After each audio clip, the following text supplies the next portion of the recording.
Bismillahirrahmanirrahim. Alhamdulillah wassalatu wassalamu ala Rasulillah wa ala alihi wa sahbihi ajma'in, amma ba'd. Assalamualaikum warahmatullahi wabarakatuh. So, katulad ng narinig ninyo, so discovering sa world of unseen. So, na certain topic ato siya patungkol sa mga not like ours, sa basa pa nila, mga jinn. So, gani share lang po na ko na ay hantod nga nabuhatan gid og salida film nay palabas yan. Jinn ang title niya. Jinn ang title niya. Di ko lang alam kung English. Di ko lang alam kung showing na ba to itong Jinn. Tapos na? Di kumita yung Jinn daw. So ano ba ang katotohanan sa likod ng Jinn? Ano ba ang paniniwala ng Islam? Ano ba ang paniniwala? Katulad ba ng paniniwala sa ibang relihiyon? Kasi sa paniniwala ng iba, pag namatay na daw yung tao, pag nagparamdam or nagpakita, ang paniniwala nila ay kaluluwa na hindi mapakali. Sa Islam, sa hindi pa tayo papasok sa maudo, iba ang explanation sa although unseen lang gyapon ang kaluluwa, pero hindi siya belong sa jinn. Yas'alunaka 'anir ruh. Qulir ruh min amri rabbika. Kalimutan ko lang yung ayat. Ibig sabihin, Muhammad, tinatanong kanila patungkol sa ruh, yung kaluluwa. Sagutin mo sila, Muhammad, sabihin mo sa kanila na ang kaluluwa ay ang tanging nakakaalam lamang ang Allah subhanahu wa ta'ala. Kahit yung Nabi Muhammad sallam, kulang rin yung kaalaman niya patungkol sa ruh. Pero pagdating sa jinn, na-explain po ng agama Islam kung ano ang ibig sabihin ng jinn. So, ano ba ang pinagkaiba ng jinn sa shaitan? Ano ba ang pinagkaiba ng jinn kay iblis? Yan po. Yan po ang malalam. Ano ba ang hadap, purpose? Ba't nagpapakita ang mga jinn? Ano ba ang kakayanan ng jinn? Ano ba ang kakayanan ng jinn? Part po sa agama Islam, isa po sa pinaniniwalaan ng mga Muslim, ay ang amrun ghaibiyun. Yung mga bagay na hindi natin nakikita ay dapat pa rin nating paniwalaan. Hindi makukumpleto ang yung paniniwala kung hindi mo sila paniniwalaan. Katulad ng Jannah at saka nar. Bagay na hindi po natin nakikita, pero giobligar po sa atin na dapat nating paniwalaan ang mga bagay na ito. Pasok na dito yung mga jinn. Dapat paniwalaan natin ang jinn. At sa ating paniniwala, hindi tayo pwedeng mag-celebrate katulad ng ginagawa ng ibang relihiyon na gina-celebrate nila ang araw ng mga jinn. Araw ng mga syaitan. Tingnan ninyo. Pinaganda lang yung pangalan, All Souls Day. Tsaka All Saints Day. Pero katotohanan, pag-celebrate nila ng syaitan. Ihtifal syaitaniya. Ihtifal syaitaniya.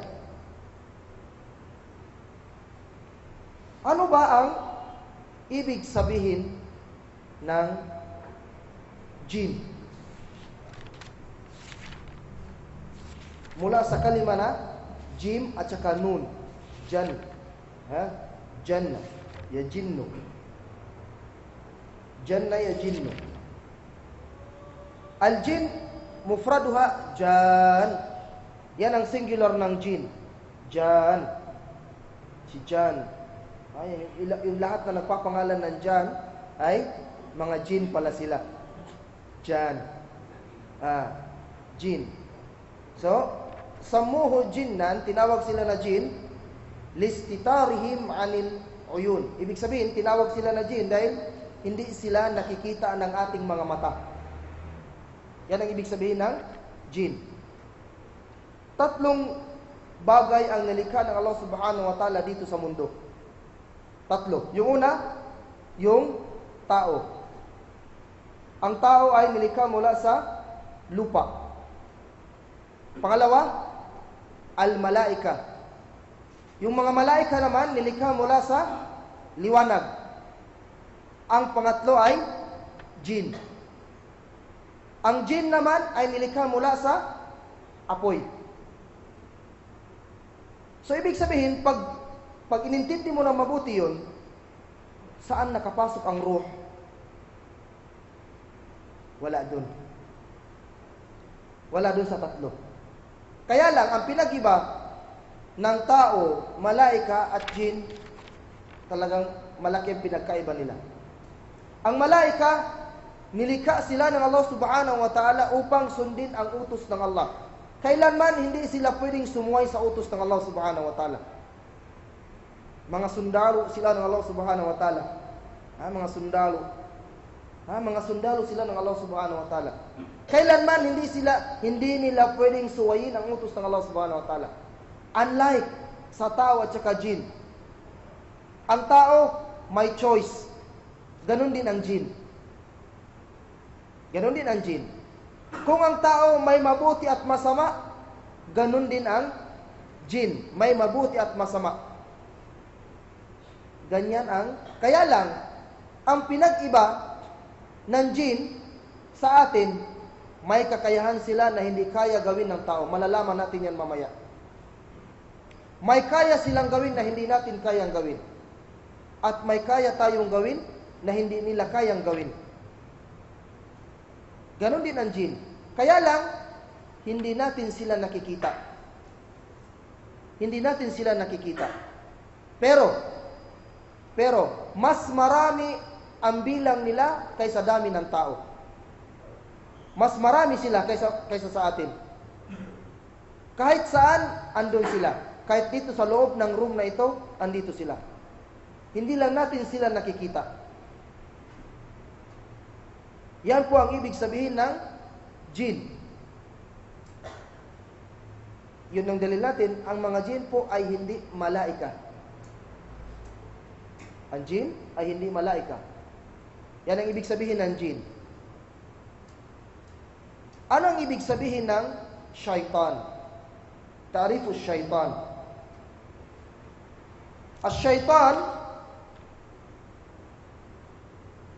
kasi may kasabihan na kullu shaitanin jin. Walaysa kullu jin shaitan. Ang ibig sabihin ng shaitan, mga kapatid, makhlukun mudrak wa huwa mahjubun anna. Ay ibig sabihin ng jin, galing sa kalima na syaitan. Syaitana, ang ibig sabihin ay taba'ada. Taba'ada ay yung inilayo, nagsilayuan. Yan ang ibig sabihin ng syaitan, nagsilayuan. Ang ibang ulama naman, ang syaitan daw ay abkari, genius. Kaya sa mga Arab, pag genius ka na tao, yung sobrang kulit mo tapos marami kang na-invento, marami kang nagawa, tinatawag ka na ada rajulun shaitaniyun. Ay rajulun genius, matalino. Kasi genius talaga ang syaitan. Genius ang syaitan. Marami siyang pamamaraan paano i-trap ang tao. Yan ang ibig sabihin ng syaitan. Syaitana ibig sabihin ay lumayo o nagsilayuan. Taba'ada. Syaitana. At ipinapangalan din yan, tinatawag din ang isang tao, kullu maridin mutamarrid. Lahat ng nagre-rebelde. Mutakabbir, lahat ng taong mapagmataas, mayabang, tinatawag siya na syaitan. Mutamarrid, rebellious, ay suwail, sumusuway sa utos. Considered siya nga syaitan. Tinan niyo ang ginawa ni Iblis. Tinan niyo ang ginawa ni Iblis. Nagrebelde siya sa utos ng Allah subhanahu wa ta'ala. Tinawag siya na syaitan. Iblis, ang ibig sabihin ng Iblis ay mula sa word na iblas or balas. Iblis or balas. Ang ibig sabihin ay al-ib'ad min al-khair, man la khaira fihi. Yan ang ibig sabihin ng iblas. or balas, la khayra fi, walang kabutihan. Walay kabutihan.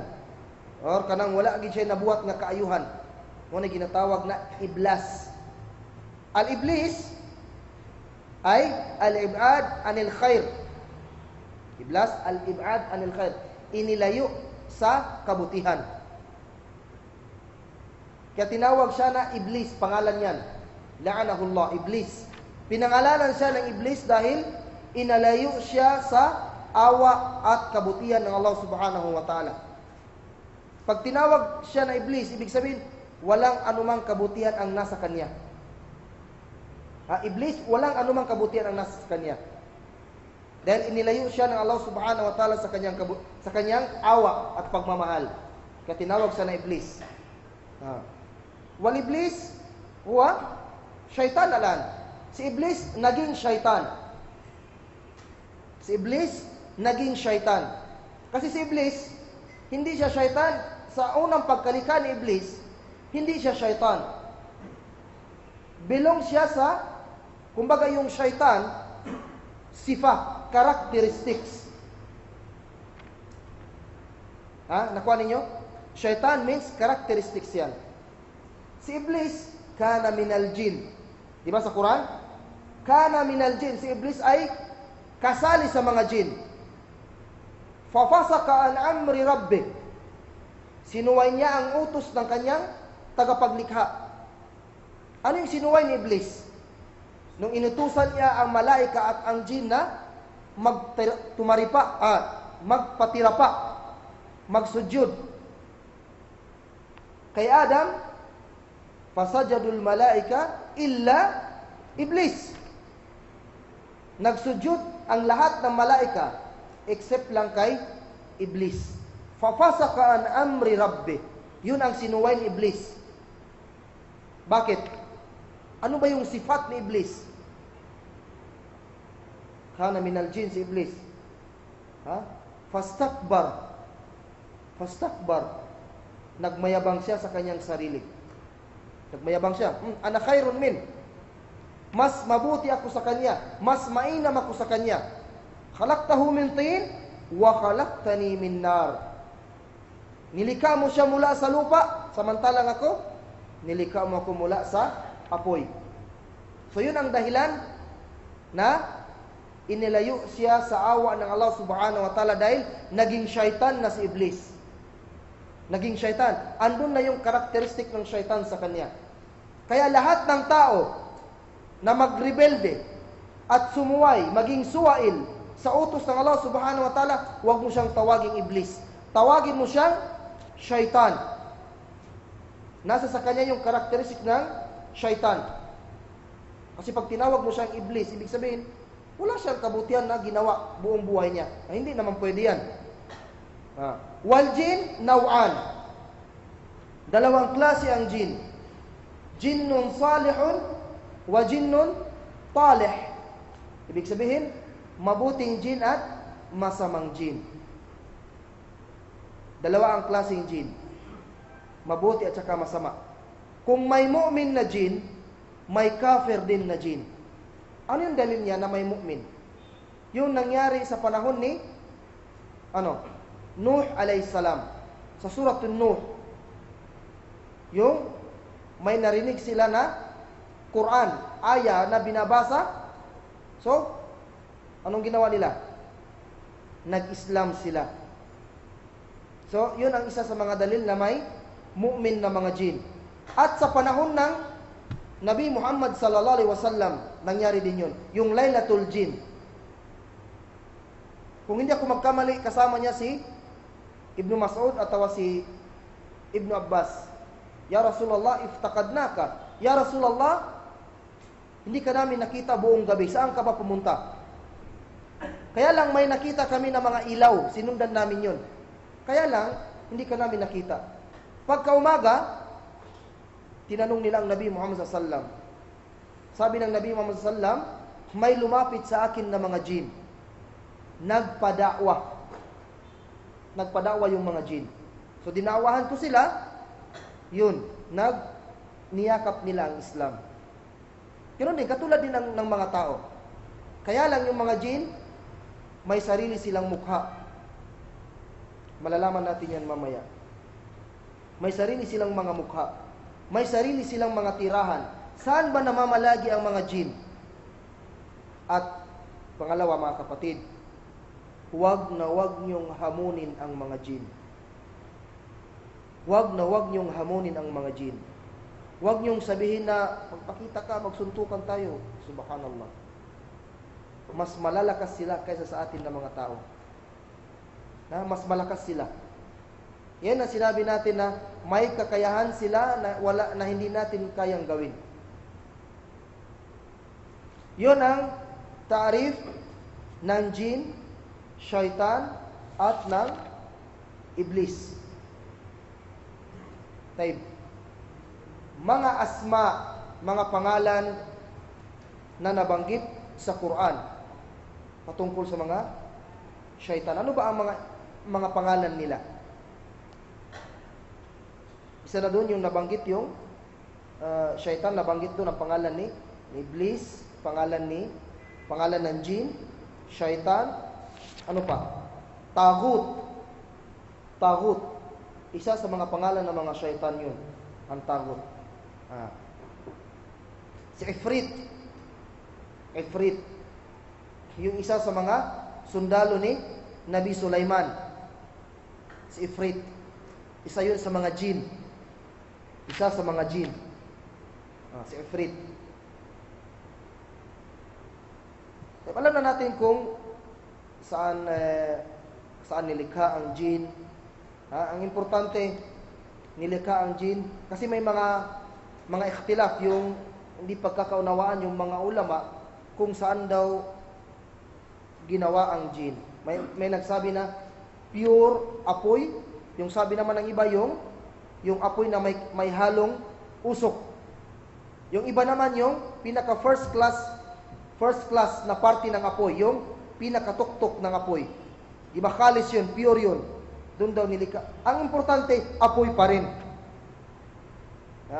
Kahit sabihin mong apoy na may usok, apoy pa rin yan eh. Importante, nilikha ng Allah subhanahu wa ta'ala ang jin mula sa apoy. Awqat wujudihi.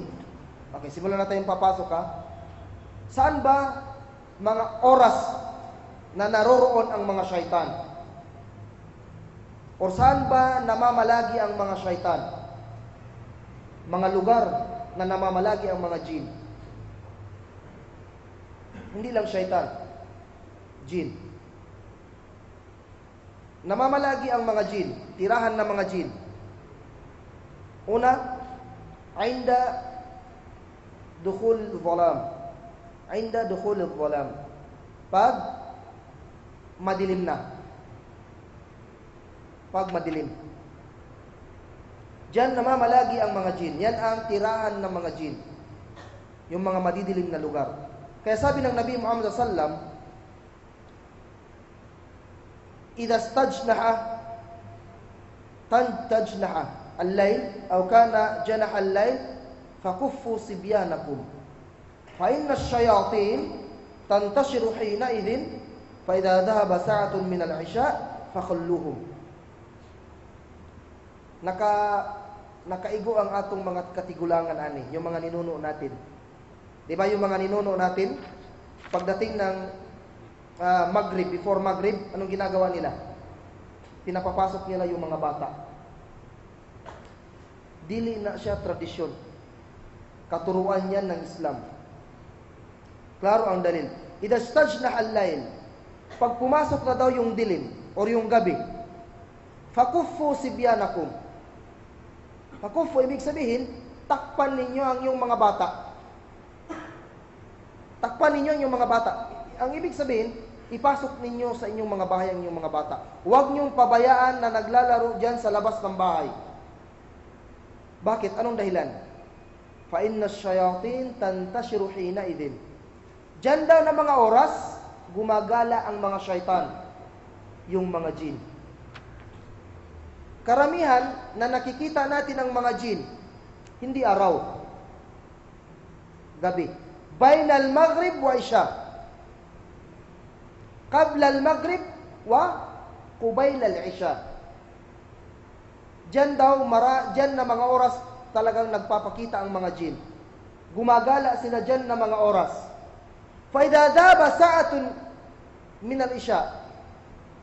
Dumaan na yung isang oras after isya, pwede na ninyong palabasin ang inyong mga bata. Tingnan ninyo, pag nag-adhan ng qubayl al-maghrib, ay maghrib na, anong ginagawa ng aso?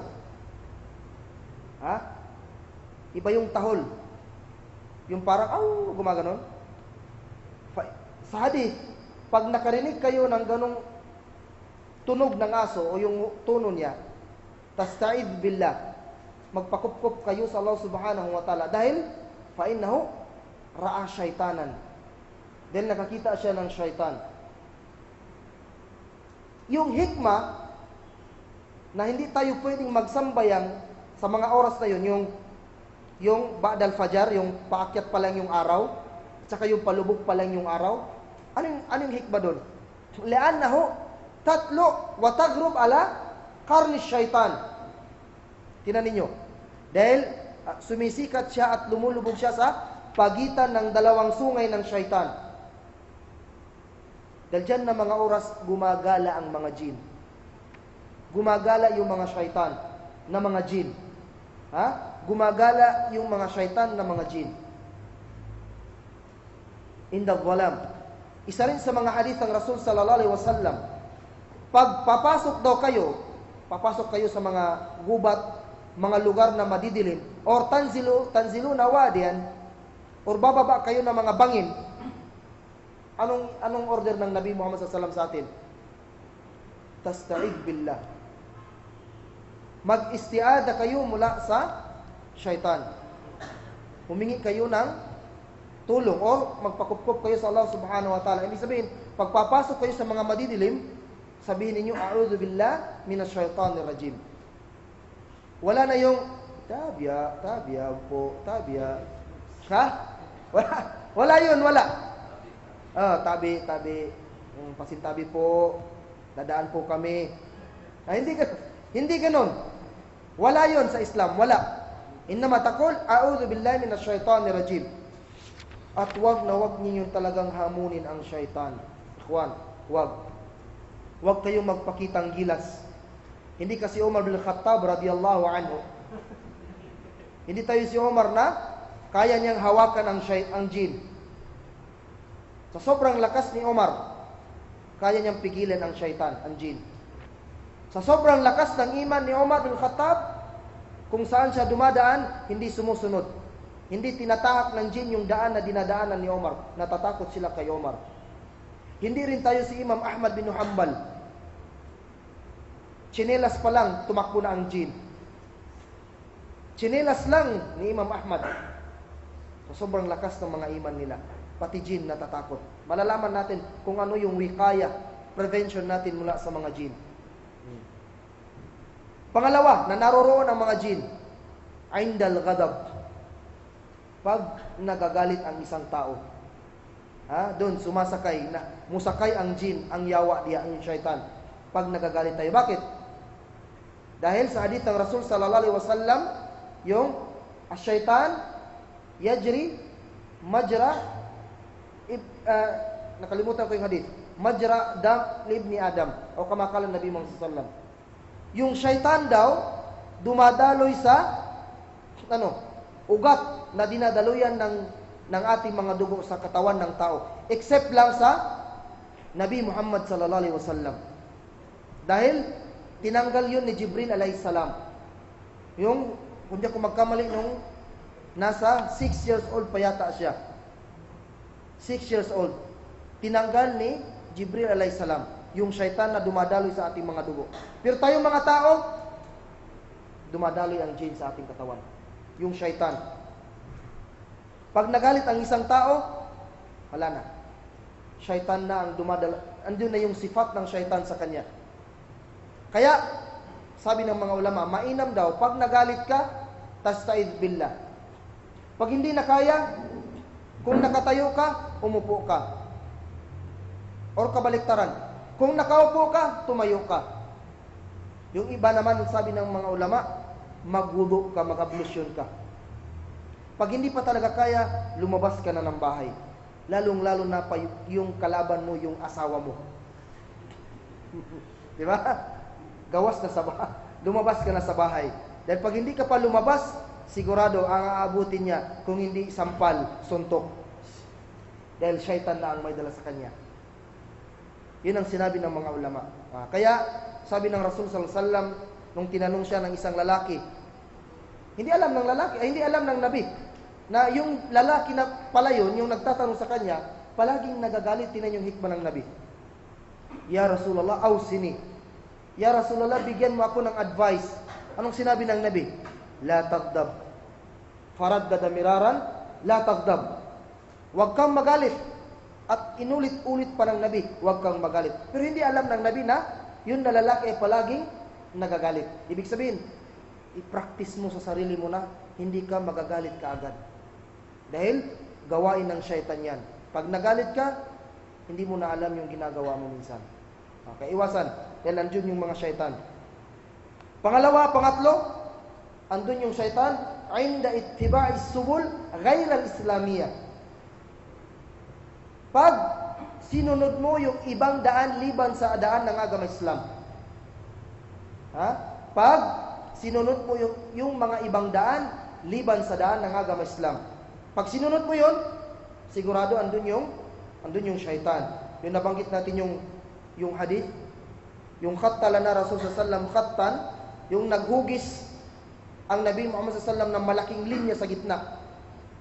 Sabi ng Nabi, hadihi sabilullah. Ito yung daan ng Allah subhanahu wa ta'ala. Pagkatapos, naghugis na naman siya ng mga daan dito sa gilid. Hadihi subul. Ito daw yung mga daan. Ala kulli sabilin minha, syaitan yad'u ilayha. Every daan, may syaitan na nag-aabang dyan. Nag-aengganyo ng mga tao. Sinong dadaan dyan? Wala, nahulog sa trap ng syaitan. Pangapat, bayna sufufil musallin. Bayna sufufil musallin. Nasa mga linya ng nagasambayang sa masjid. Baka pagkaakala ninyo walang syaitan doon.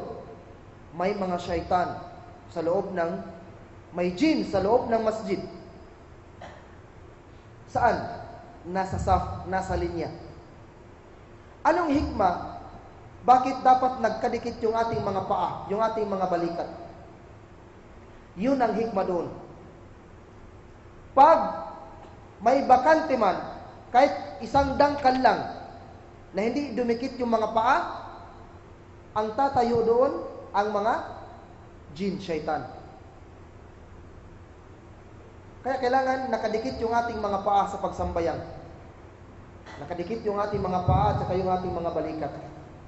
Hindi lang yung balikat lang yung nakadikit. Samantala yung paa hindi nakadikit.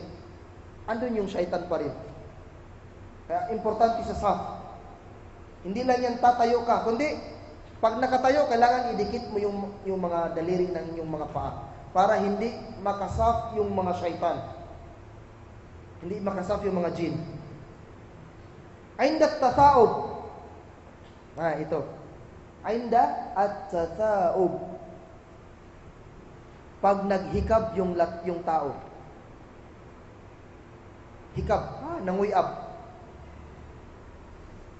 Ano ba ang katuruan ng agama Islam? At-tata'ub minas syaitan. Fa idza tata'aba ahadukum falyaruddahu mastata'. Fa inna ahadukum idza qala ha'a dhahika minhu syaitan. Yung paghihikab daw ay gawain ng syaitan. Pag naghikab ang isa sa inyo, pigilan niya hanggat kaya niya. Kahit lumuha ka sa pagpigil, di ba? Pag pinigilan mo ko, di ba, minsan lumalabas yung luha, okay lang yun. Pag naghikab na yung isa sa inyo, sinabi niya, ha! Di ba, may gano'n? Ha! Pinaparinig pa minsan. Dahika syaitan. Tinawanan siya ng syaitan. tinawanan siya ng syaitan. Saka pangit pakinggan, ya ikhwan, pangit pakinggan. Di ba ganon? Pangit pakinggan. Yung pag naghikab ka tapos may kasamang sound. Pag naghikab ka raw, lalong-lalo na sa sambayan. Yung iba naman, yung hikmah, wallahi subhanallah, talaga yung hikmah ng Nabi Muhammad SAW.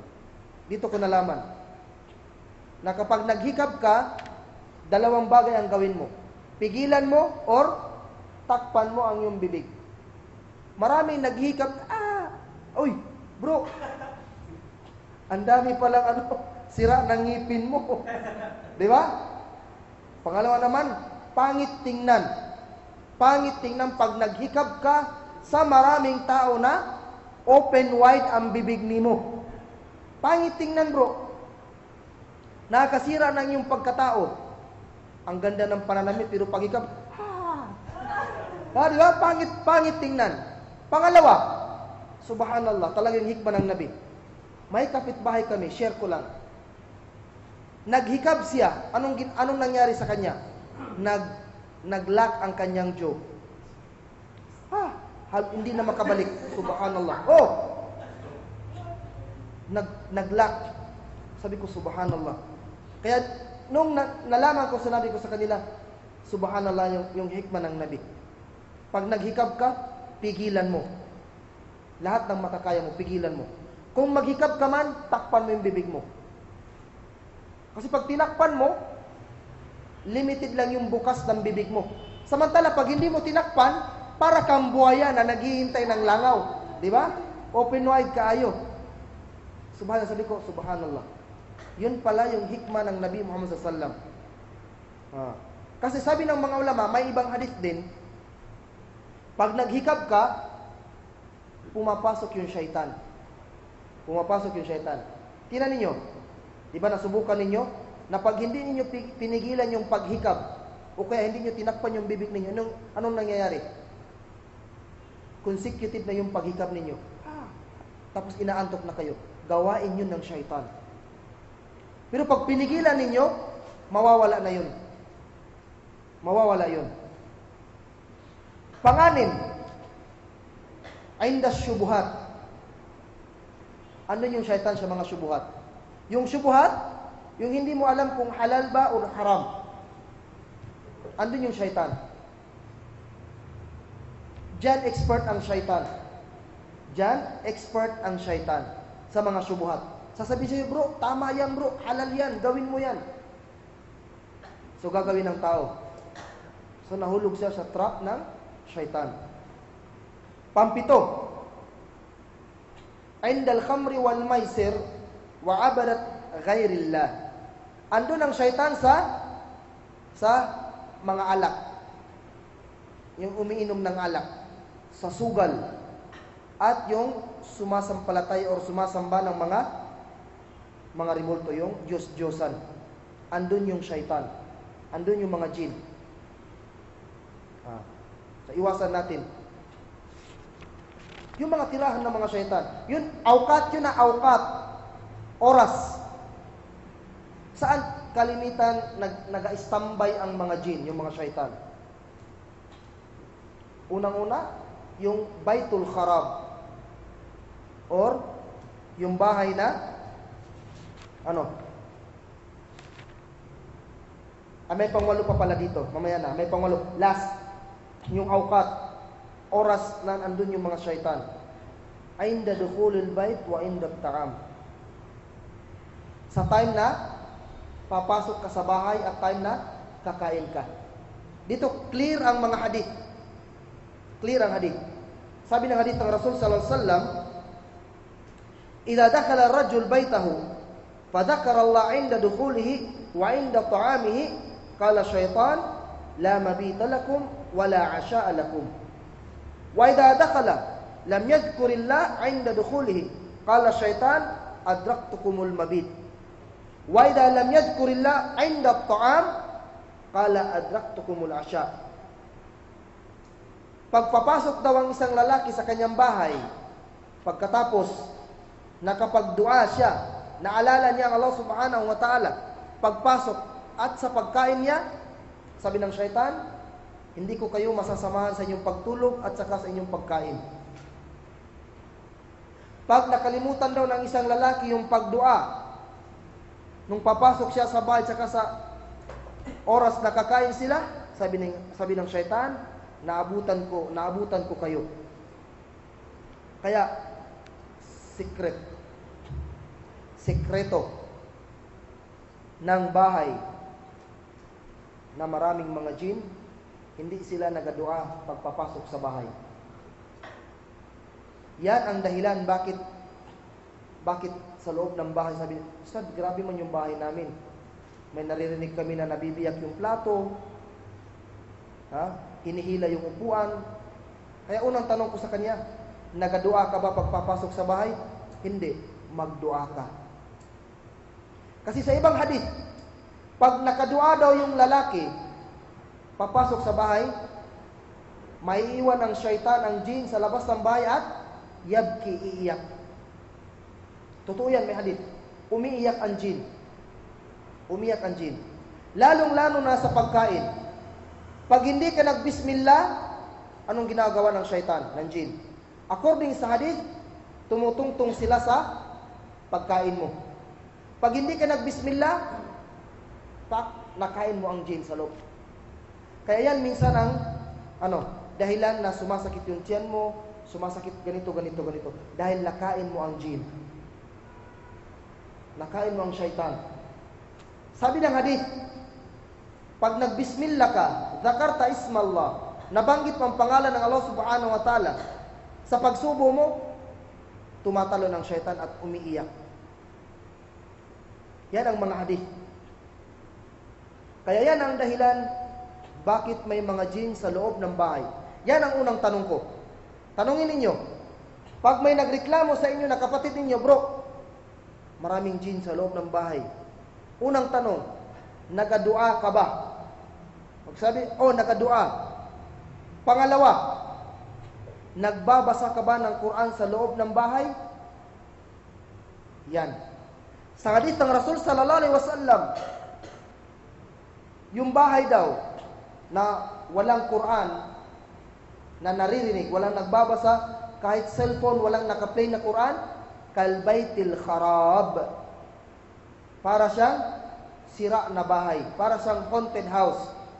Alam natin, isa rin sa mga tinitirhan na mga jin ay ang mga haunted house, yung mga bahay na abandon na bahay. Baitul Kharab, abandon na bahay. Isa sa mga tinitirhan ng mga syaitan. Kaya, Quran. Pinakamainam na sura na pang-abog, pang-palayas ng syaitan, Suratul Baqarah. Kaya gawin ninyong ada, mga kapatid. Gawin ninyong ada. Every morning or every Ba'dal Fajar wa Qubayl al-Maghrib. Gawin nyo kahit 1 hour lang. Kung hindi nyo kaya magbasa ng Suratul Baqarah, magpa-play kayo ng Suratul Baqarah. Kahit 1 hour lang. Ubusin nyo lang ang Suratul Baqarah. Every Ba'dal Fajar at saka Qubayl before Maghrib. Pampalayas yan ng mga syaitan, mga jin. Yan ang mga tinitira, mga oras nandoon ang mga syaitan. Ano naman ang mga tinitirhan ng mga jin? Nabanggit na natin kanina yung Baitul Kharab, yung mga sira-sirang bahay, abandon, hindi sira, yung abandon na bahay. Yung wala nang tumitira, diyan tumitira ang mga jin. Pangalawa na tinitirahan ng mga jin, yung mga maruruming lugar. CR, yung mga tapunan ng mga basura, makbara, sementeryo. Tirahan yan ng mga jin. Yung malalaking puno, kagubatan, malalaking puno. Yan, kalimitan, tinitirhan ng mga jin. Kaya wag kayong magtaka na may nakikita kayong mga jin may nagpapakita, may nagpaparamdam sa inyo pagdating sa mga dilim, mga abandon na mga bahay. Kasi yan ang mga tirahan ng mga jin.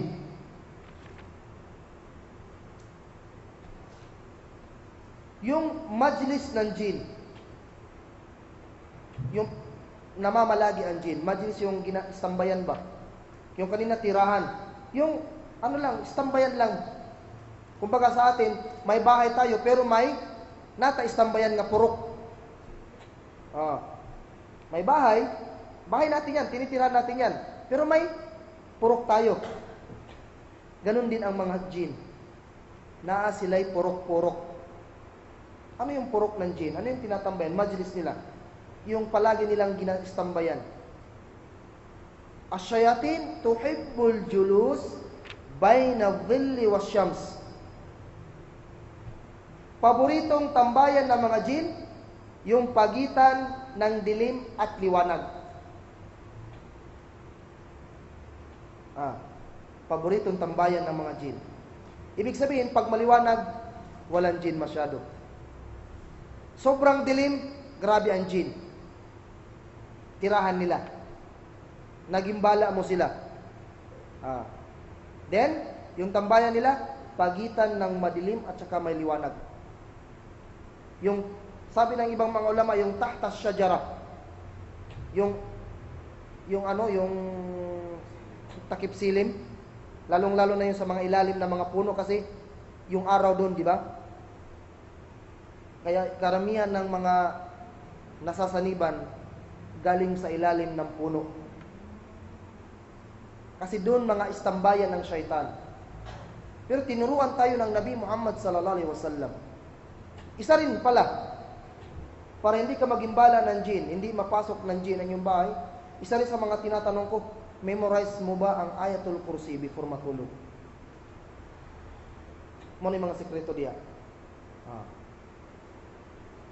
Sa'yo sa mga upuan ng mga istambay ng mga jin. Ang mga jin ng mga syaitan, may mga hayop din sila, may sinasakyan din sila. Ganun din. Then, yung syaitan, yung jin, umiihi din yan sila. Umiihi ang jin. Naalala ninyo yung hadith sa Waqtul Fajr? Pag natutulog daw ang syaitan at natutulog ang tao, anong ginagawa ng jin? Umiihi yan sa iyong tainga. Kaya minsan hindi mo naririnig ang adhan. Pag narinig mo, pag nagising ka, anong ginagawa ng syaitan? Ay, mataas pang oras, matulog ka pa uli. Pag pinilit mo ang sarili mo, wadakarta ismallah, sinabi mo, pag pinilit mo ang sarili mo, tapos sinabi mo, a'udhu billahi minash shaitanir rajim, lalayas ang syaitan sa iyo. Umiihi ang syaitan sa ating mga tenga. Kaya minsan hindi natin naririnig ang adhan.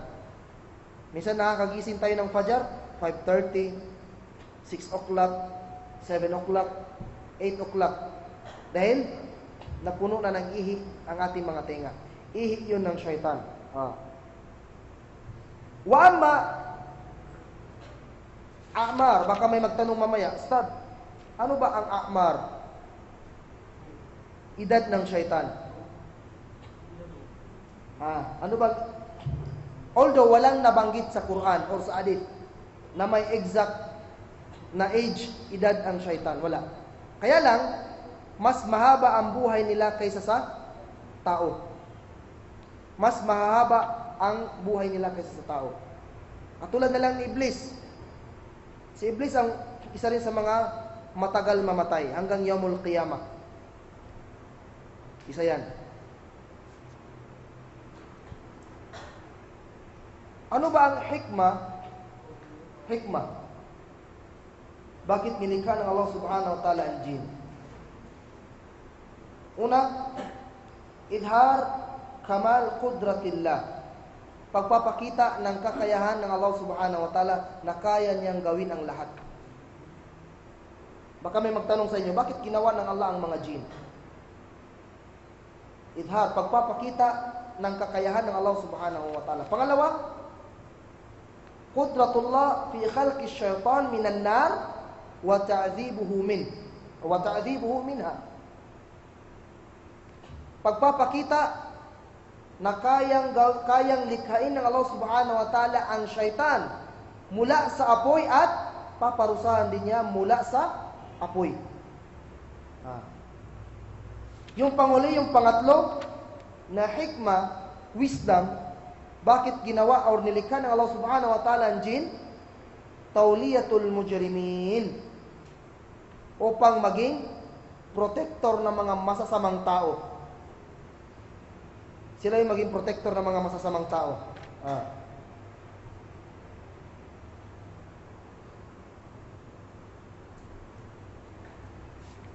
Ahdaf as-syaitan. Di pa tayo pumasok pa yung mga yung kaya nilang gawin. Dahan-dahan na tayong papasok. Ano ba ang ahdaf ng syaitan? Hadaf, goal, purpose ng syaitan.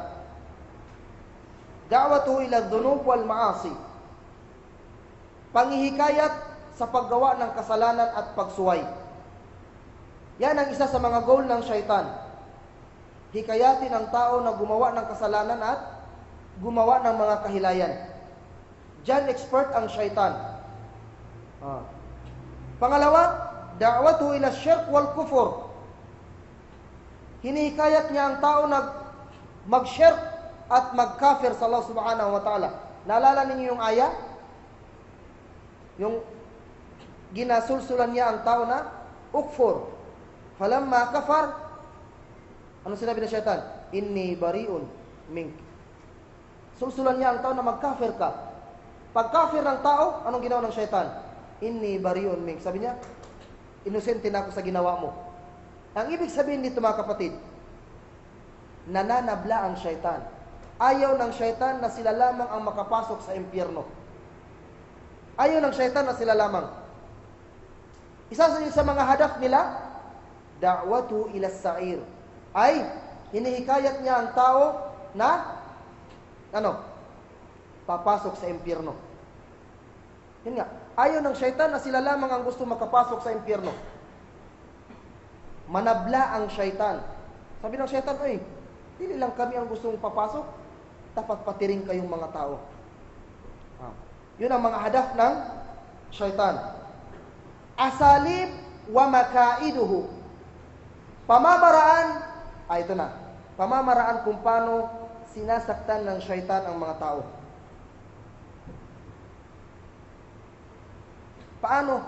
Paano yung pagkukunwari ng syaitan? Pagkukunwari, pamamaraan ng pagkukunwari niya at pamamaraan ng paghikayat niya sa tao. Yung ibig sabihin, pamamaraan ng paghikayat niya at pamamaraan ng kanyang pagkukunwari. Una, ida'uhu al-walid hina yulad. Sinasaktan niya ang bata na bagong panganak. Naalala niyo yung dua? Sino naka-memorize ng dua? Duaul jima'. Sino naka-memorize ng duaul jima'? Dua ng pakikipagtalik sa asawa.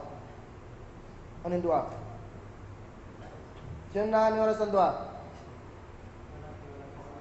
Na? Bismillah? Ano yung dua na yun? Nakalimutan ko yun. Sino daw ang naka-memorize? Sino daw ang magdua? Before makipagtalik sa kanyang asawa, sino daw ang nakadua? Before makipagtalik sa kanyang asawa, hindi kailanman magagalaw ng syaitan ang kanyang anak hanggang sa papanganak yung bata. Hindi kailanman magagalaw ng syaitan. Pag sino naman ang hindi makadua ng dua na yun, sa pagbubuntis pa lang, paglalaruan na ng syaitan hanggang sa ipapanganak yung bata na yun. Kaya maraming mga bata na ipinanganak na maraming problema sa physical na anyo. Dahil kagagawan yun ng syaitan. Tinan niyo ang syaitan. Ganyan ang ginagawa ng syaitan. Pangalawa, tazinul batil wal kasal. Ginagawang mabuti ng syaitan ang masama. At ginagawang masama ang mabuti. Yan ang ginagawa ng syaitan. Ginagawa ng syaitan yung mabuti na masama at yung masama ay mabuti na naman. Yan ang kayang gawin ng syaitan. Diyan niya, sa diyan na pamamaraan, nahihikayat niya ang tao. Makumbinsin niya ang tao. Idharun nush lil insan. Nagkukunwari siya na binibigyan ng advice ang tao. Nagkukunwari yung syaitan na binibigyan ng advice yung isang tao. Anong advice? Naalala ninyo yung hadith na yati syaitan ahadukum, pupunta yung syaitan sa inyong mga isip at tatanungin ka na, man khalaqa hada wa khalaqa hada? Sinong lumikha nito at lumikha nito? Sasabihin mo, Allah, Allah. Sa isip mo lang yan, Huling tanong ng syaitan, ano? Man khalaqa Allah. Man khalaqa Allah. Yun ang huling tanong ng syaitan sa'yo. Sino ang lumikha sa Allah? Sinong lumikha sa Allah? Anong gagawin mo? Falyasta'id billah wal yantahi. Magpakupkup ka sa Allah at iwasan mo na yun na ganun na mga tanong. Yun ang gagawin ng syaitan sa'yo. Kunwari lang yun. Kunwari yun ng syaitan. Kunwari magpapakita siya sa'yo ng concern. Concern siya sa'yo. Magbibigay ng advice, nasa isip mo. Pero yun pala ay kasamaan mo pala yun. Pang-apat, panghuli, isa sa mga pamamaraan ng syaitan, ihraqul manazil bin nar. Susunugin niya ang iyong mga bahay. Susunugin ng syaitan ang iyong mga bahay. Tanawa, bisag asa ka karon, kahit saan ka ngayon. Marami kang naririnig sa hulo. Bago lang, ilang bahay na sunog. Ilang bahay na tupok. Sa Quiapo, sa Taguig, sa Mati. Diri sa Tuwa, sa Davao. Ilang bahay ang nasunog. Sa anong pamamaraan ng syaitan? Ang order sa atin ng Nabi Muhammad SAW, bago kayo matulog, huwag niyong patayin ninyo lahat ng mga apoy. Saan nagsisimula minsan ng apoy? Katol. Nagsisindi ng katol. Kandila. Minsan sa kuryente. Kasi, sabi ng Nabi Muhammad SAW, dapat patayin ninyo dahil hindi nyo alam, yung jinn, kaya niya magkatawan ng ano? Kaya niya ang hugis ng daga at ipis at butiki. Kayang maghugis ng jinn ng ganyan. Pag naghugis sila, nagsindi ka ng katol o nagsindi ka ng kandila, binangga ng daga o binangga ng ipis o ano pa dyan, butiki, natumba ang katol sa kurtina, nasunog ang iyong bahay. Ganyan lang kasimple mga kapatid. Sa ato karon, halos magdamag yung katol. Magdamag ang katol. Kasi maraming lamok. Na may iba pang pamamaraan, na may alternatibo. Magmuskit ka. Para hindi ka makagat ng lamok or matusok ng lamok. Inana lang, huwag niyong pabayaan mga kapatid na mag-whole night ang inyong mga katol. Klaro ang order sa Nabi Muhammad SAW. Bago kayo matulog, kailangan na siguraduhin ninyo na walang apoy. Walang apoy. Yung iba naman, nagsisimula lang sa sigarilyo. Upos ng sigarilyo. Yan ang mga pamamaraan ng syaitan para hikayatin ng tao. O kaya, sakta ng tao. Madakil syaitan. Madakil. Madakal. Entrance. Saan pumapasok ang syaitan? Entrance. May anim. Una, tasayyudul uyub. Tasayyudul uyub. Yung tasayyud, yung binabantayan yung kamalian ng ibang tao. Diyan pumapasok yung syaitan. Yung binabantayan mo lang yung mali ng ibang tao. Diyan pumapasok ang syaitan. Pangalawa, al-ghiba. Al-ghiba wan namima. Yung panlilibak at paninirampuri. Pumasok ang syaitan. Pangatlo, al-ghadab. Yun ay kanina. Yung galit. Pangapat, tafkikul usra. Yung pagka watak-watak ng pamilya. Doon pumapasok yung syaitan. Panglima, gharsul yas. Gharsul yas yung pagpapasok ng kawalang pag-asa. Gawain ng syaitan yan. Iwasan. Yung panghuli naman, takhwiful faqr wal istihwa. Tinatakot ka ng syaitan na kahirapan. Nananakot ang syaitan, bro, huwag kang magsadaka. Makukulangan ng pera mo. Makukulangan ng pambili mo ng laptop. Maghihirap ka dyan. Yan ang ginagawa ng syaitan. Tinatakot, bro, huwag kang magsadaka, huwag kang mabigay sa madrasa. Sayang yan, mabibili mo pa ng pagkain yan. Maghihirap ka. Yan ang ginagawa ng syaitan. Nananakot ang syaitan. Alam na natin kung bakit, hindi na natin kunin bakit nagalit ang syaitan sa tao. Dahil alam natin, dahil ayaw niya, dahil nagmataas ang syaitan. Okay. Tashakkulihi. Pagkatawang tao ng syaitan.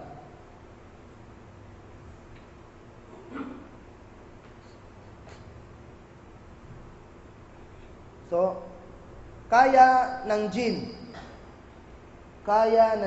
na magkatawang tao.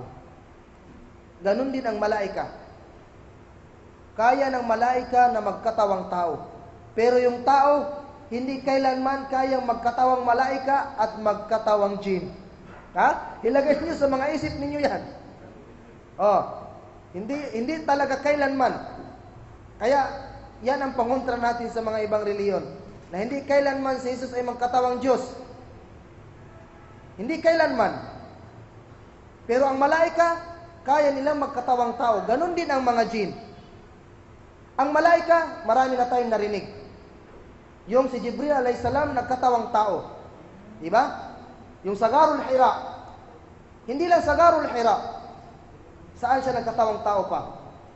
Yung bainama nahnu julus inda Rasulullah sallallahu alaihi wasallam id ittala alaina rajulun. Habang nakaupo kami sa paligid ng Nabi, may biglang dumating na lalaki.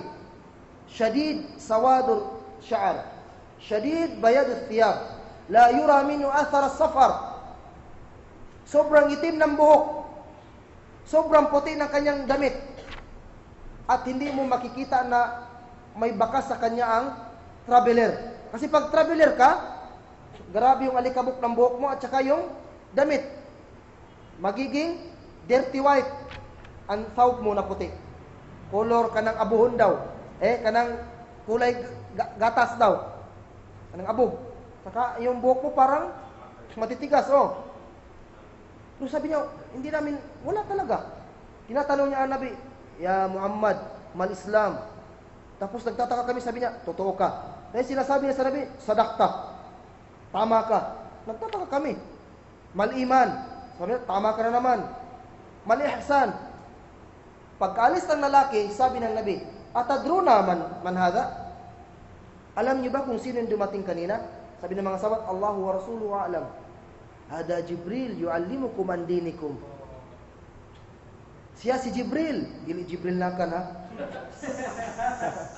Jibril alayhisalam. Dumating dito upang turuan kayo ng inyong reliyon. Ibig sabihin, yung malaika, tinan nyo, farq bayna malaika wa jin. Malalaman ninyo ngayon. Yung malaika pag nagkatawang tao, guwapo. Hindi ka magsawang tingnan ang mga mukha nila. MashaAllah. Wa ammal jin, syaitan. Naalala ninyo yung Ghazwatu Badar? Ghazwatu Badar. Dumating na ang mga Quraysh sa lugar. Sabi ng ibang Quraysh, total, nabawi na natin ang ating caravan, bakit pa tayo makikipag-away sa kanila? Bakit pa tayo makigtinigbasay sa ilaha? Bakit makipag-away pa tayo sa kanila? Total, nakuha na natin yung caravan natin. Balik na lang tayo. Anong ginawa ng syaitan? Nagkatawang tao. Sinong ginaya niya? Si Suraqa bin Malik. Si Suraqa bin Malik. Anong ginawa niya? Sabi ni Suraka bin Malik, sabi ng syaitan, hindi. Kasi nandito na tayo, bakit pa tayo alis? Bakit pa tayo babalik? Ano lang sasabihin nila? Naduwag tayo? Ipakita natin sa kanila na matatapang tayo. Atapang atao, hindi atakbo. So, yun, nag-ittifak, nag-agreement sila na, yun na, makikipag-away na sila. Nung nagsimula na ang away, mga kapatid, anong ginawa ni syaitan? Farra wa kharra. Tumakbo, hindi sumali sa away. Kasi ano naman niya? Ano sinabi niya sa Quran? Fa inni ara ma la tarawun. Fa inni ara ma la tarawun. Dahil may nakikita ako na hindi niyo nakikita. Dahil sa Gazwatu Badar, nagsibabaan ang mga malaika, tinulungan ang mga mujahidin. Kaya tumakbo si Iblis. Tumakbo, hindi sumali. Sabi niya, ano ako, gago? Kayo na lang dyan. Hindi ako magpapakamatay. Kayo na lang dyan. Kaya maraming namatay sa mga Quraysh. Yan ang gawain ng syaitan. Kayang magkatawang tao ng mga jin, mga kapatid. Kaya lang, hindi kumpleto. Samantala, sa malaika, kaya nilang magkatawang tao na kumpleto. Walang anumang problema sa kanilang pagkatao. Samantala ang jin, pag nagkatawang tao, pugot ulo. Pag nagkatawang tao, walang mukha. Pag nagkatawang tao, kalahati kabayo. Yan ang kayang gawin ng jin.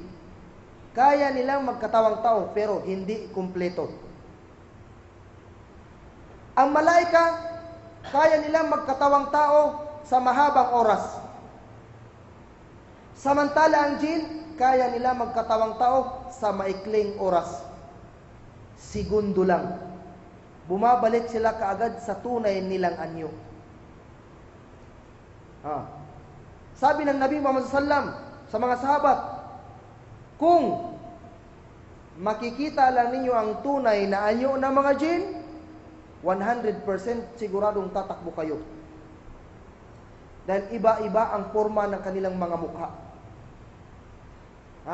Iba ang pagkalika sa kanila.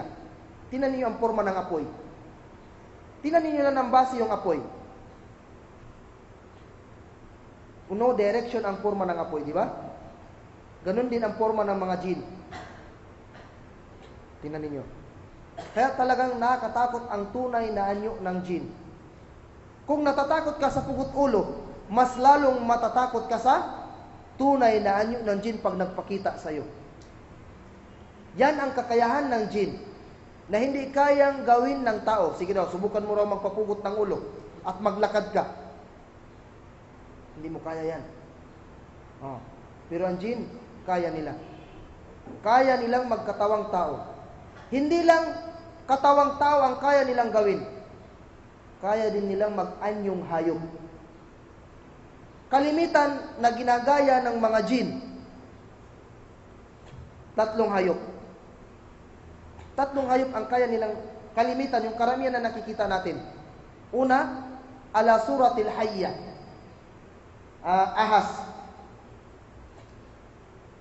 Ahas. Di ba narinig na ninyo may isang kwento na isang sahabat na namatay dahil pinatay niya lang yung ahas sa loob ng bahay. Nung pagdating niya sa bahay, yung sa kwento dito, yung importante padaliin natin yung kissa.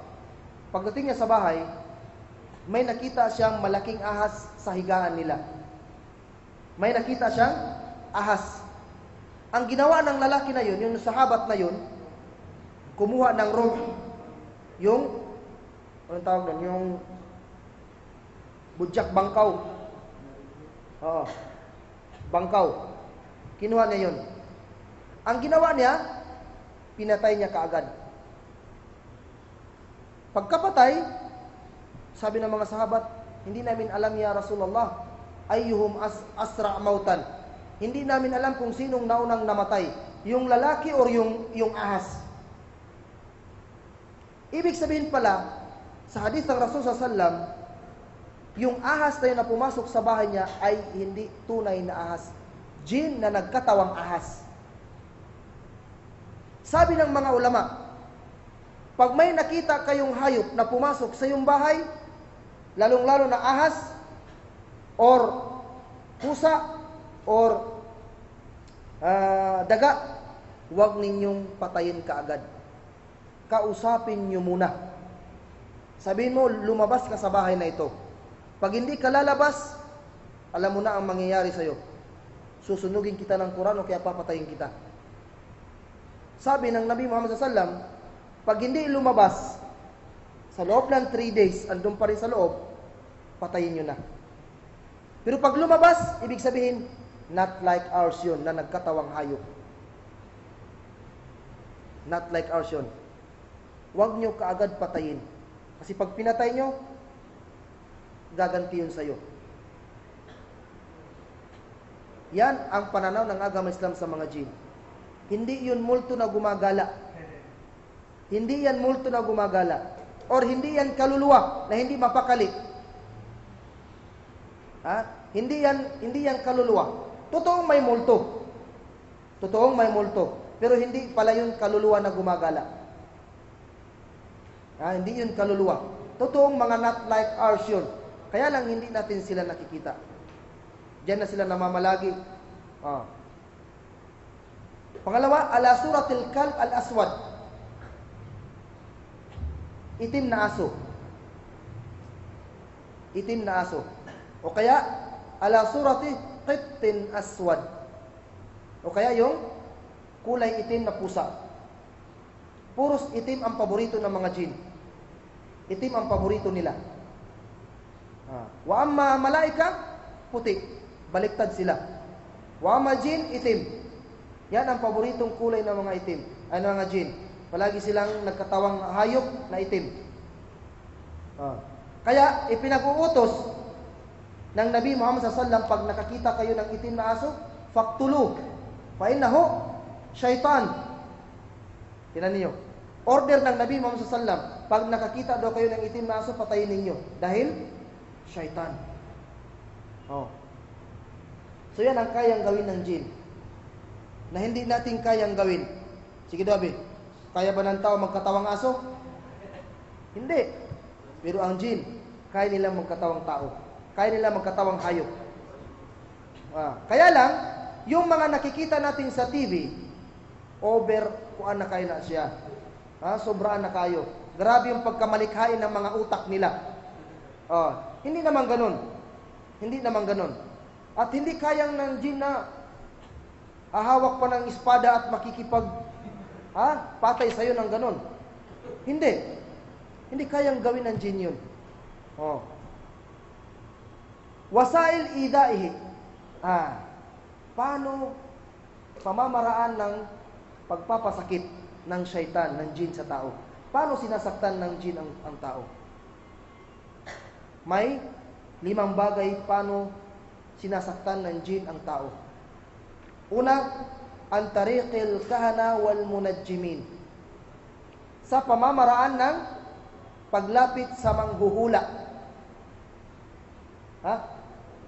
Once lalapit na ang tao sa manghuhula, wala na. Ibig sabihin, sinaktan na siya ng jinn. Dahil pag lumapit ka sa mga taong manghuhula, or yung mga taong mangkukulam, anong gagawin sa'yo? Anong gagawin sa'yo? Uutusan ka ng jinn na gawin mo ito, gawin. Uutusan ka ng jinn ng syirkiyat at bid'iyat. So, uutusan ka ng jinn na gumawa ng syirk at gumawa ng bid'ah. Karamihan sa ating mga born Muslim, anong ginagawa? Lalong-lalo na pag nagkalagnat yung bata, lalapit ka agad yan sa manghuhula. Bapa, auntie, uncle, ikalintura ako, gipahinumduman siya sa imong lula. Tanawa, ano lang siya, ginalaw lang siya ng, nagpaalala lang daw yung lola, o kaya ang lolo. Anong gagawin sa'yo? Ang gagawin mo, pumunta ka sa kanyang libingan. Magdala ka ng tubig, buhusan mo yung niya, yung libing niya. Yun ang gagawin ng tao. Pupunta dun sa libingan, magdala ng tubig, bubuhusan. Tapos anong gagawin? Magdua. Apo, lola, lolo, huwag niyo nasaktan yung apo ninyo. Mawa naman kayo. Subhanallah. Yun ang pamamaraan ng syaitan. Okay, yung iba naman, ano yan? Ginalaw yan ng jinn na nakatira dyan sa kahoy na yan. Anong gagawin? Ang term namin sa Kagan, magabana. Sa aming tribu Kagan, ewan ko lang sa anong mga term yung mga Tausug at saka Maguindanao, yung tinatawag na magbana. Yung magpapakain, mag-prepare ng pagkain, tapos ilalagay doon sa ilalim ng kahoy. Sa amin na Kagan, ang tinatawag doon ay pagbana. Gagawa ng, ano pa yun, itlog, manok, kanin na may yellow, may kulay. Ilalagay yun sa ilalim ng puno. Sabi niya, yun daw yung pagkain ng jinn. Yung pagkain ng jinn, hindi yang kumakain ng kanin. Hindi yan kumakain ng chokes to go na manok. Hindi yan kumakain ng boiled egg. Ang jinn ay hindi kumakain ng mga karning baka. Dalawa lang ang pagkain ng jinn. Ano yung pagkain ng jinn? Al-azam wal-rawth. Ano yung azam? Yung basa pa bukog. Yung mga ano ng hayop. Tira, yung buto. Buto ng hayop. Buto, yun ang kinakain ng mga jinn. Buto. Mga bukog. At rawth, ano yung rawth? Dumi ng hayop. Dumi ng hayop na tumitigas. Yan ang pagkain ng mga jinn. Kaya, ipinagbabawal sa Muslim na mag-istinja wal istijmar bi'azamin wa rawth. Bawal ka mag-istijmar. Tari po na istijmar? Yung magpahid pag walang tubig. Istijmar, yung magpahid ka, yung walang tubig. Di ba yung inutos sa atin bato? Pwedeng mga mindil, warakatul mindil, tissue, pwede ganun. Yung pinapaiwasan lang sa atin dalawang bagay. Yung buto at saka yung rawth. Yung dumi, pupo ng hayop na tumigas. Bawal mo yun ipangpahid. Kasi, yun ang agreement ng Nabi at saka jinn. Lahat ng buto at saka rawth, sa kanila na yun sa mga jinn. Kaya hindi pwedeng gawing laruan ng mga tao yung kasi pagkain ng jinn yun. Kaya iwasan ninyo. Iwasan ninyo maglaro ng ganun. Kasi pagkain yun ng mga jinn. Pangalawa, pamamaraan ng pagpasakit ng jinn sa mga tao sa pamamaraan ng sahara, mangkukulam. Mangkukulam, kinukulam niya ang tao. Sa ganung pamamaraan, sinasaktan ng jinn ang tao sa pamamaraan ng pagkukulam. Bakit ba ganun? Yung jinn, ay yung mga mangkukulam at saka manghuhula. Sa totoo, ang mga manghuhula at mga jinn ay yung mangkukulam. Ang ginagamit din nila ay mga jinn. May mga aliporisan sila na masasamang jinn. Pwede tayong makipagkaibigan sa mga jinn, pero ikaw ang mag-guide sa kanila. Hindi yung ikaw ang mauutusan nila. Samantala yung mangkukulam at saka yung mga manghuhula, nagpapaalipin sila sa mga masasamang jinn, mga syaitan. Ang ginagawa ng jinn, ang ginagawa ng mangkukulam, halimbawa, kukulamin nila si fulan. Actually, hindi yung karayom ang may cause ng pagkasakit mo. Hindi yun. Maraming pamamaraan ng pagkulam, mga kapatid. Andun yung tinutusok yung munika, di ba yung dal, yung manika, kinukulam. Minsan naman, yung picture mo, ganun. Minsan nililibingan yung bahay mo. May nililibing. Actually, hindi yun na bagay ang nakasira sa'yo. Ano yung nakasira sa'yo? Ano yung nakasakit sa'yo? Yung jinn. Kasi yung mga mangkukulam at mga manghuhula, may ginagamit silang salita na hindi naiintindihan ng tao. Salita na ang nakaintindi lamang sila at yung jinn. Tingnan niyo ha? Experience. Experience ko na yan. Inuutusan, yung salita niya na, sinasabi natin, Latin, o ganun. Inuutusan niya yung jinn na puntahan mo si fulan. O si fulana. Puntahan mo.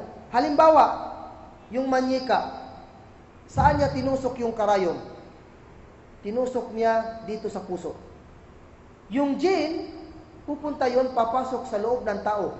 Doon siya mamamalagi sa puso ng tao. Kaya minsan yung ibang tao, nahihirapan huminga. Pag nagpa-check up, normal ang kanyang result. Hindi mo talaga makita sa teknolohiya ang jinn. Hindi mo makikita ang jinn sa teknolohiya. Yung iba, gumagamit ng mga gadget, mga device. Minsan, nagpaparinig sila. Minsan, nagpaparamdam sila. Minsan, nagpapakita sila. Pero panandalian lamang. Pero hindi mo sila makikita sa tunay na anyo nila. Minsan nagpapakita na pusa. Yan ang mga sekreto, mga kapatid. Hindi yung yung nilibing, hindi yun ang nakasira sa'yo. Ang nakasira sa'yo, yung jinn. Halimbawa, isusulat dun sa papel.